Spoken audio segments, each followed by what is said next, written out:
through electrostatic precipitators. The precipitators remove over 99% of the airborne particles that result from burning the coal.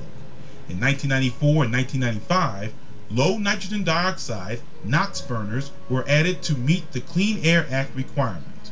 This multi-million-dollar project was added to both coal burning units to help reduce the NOx, which contributes to ozone depletion.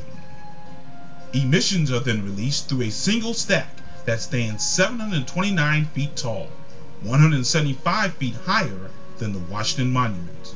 Each of the oil and gas-fired boilers has its own 712-foot tall stack. Two smaller stacks are no longer in use. All emissions are continuously monitored by plant operators, and adjustments are made as necessary to keep emissions within strict regulatory limits. The material collected by the precipitators, fly ash, is considered a natural resource by the state of Maryland.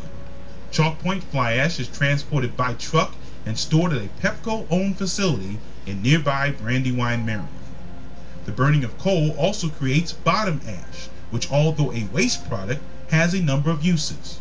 Pepco uses it on-site for road surfacing, some is used for treating roadways during snowstorms, and some is sold for use in the manufacturing of concrete building materials. In addition to consuming large amounts of coal, oil, and gas, Chalk Point uses vast quantities of water. Water is processed through the plant to cool condensers and other equipment. With the older coal burning units, cooling water is drawn directly from the Patuxent River. River water first passes through a series of barrier nets and trawling screens which prevent the entry and destruction of marine life. Then the water is pumped through the condensers at a rate of 250,000 gallons per minute per unit. After leaving the plant, the heated river water is sent through a mile-long canal where it cools down before being mixed back into the river. The newer steam units at Chalk Point use a recirculating cooling tower system. This system requires drawing much less river water, only limited amounts to make up for evaporation. Water is circulated in a closed-loop system from the plant to the cooling towers. Heated water coming from the plant condensers is pumped into the cooling towers, where it cascades down a series of louvers. A naturally created draft draws cool air past the warm water. The water vapor created from this process is the white plume seen rising from the towers.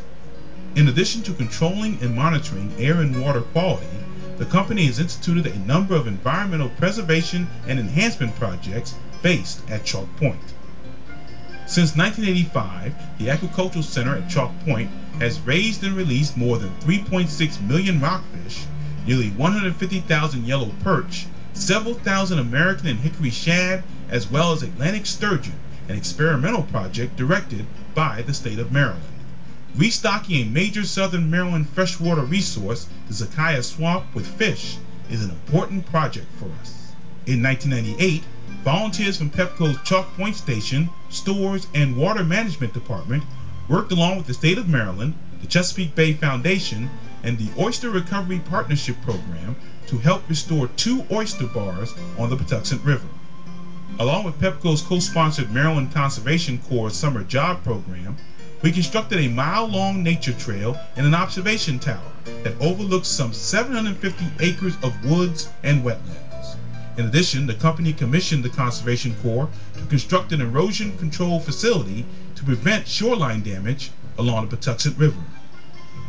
These and other programs have earned the Chalk Point Generating Station a place on the Maryland Natural Areas Registry.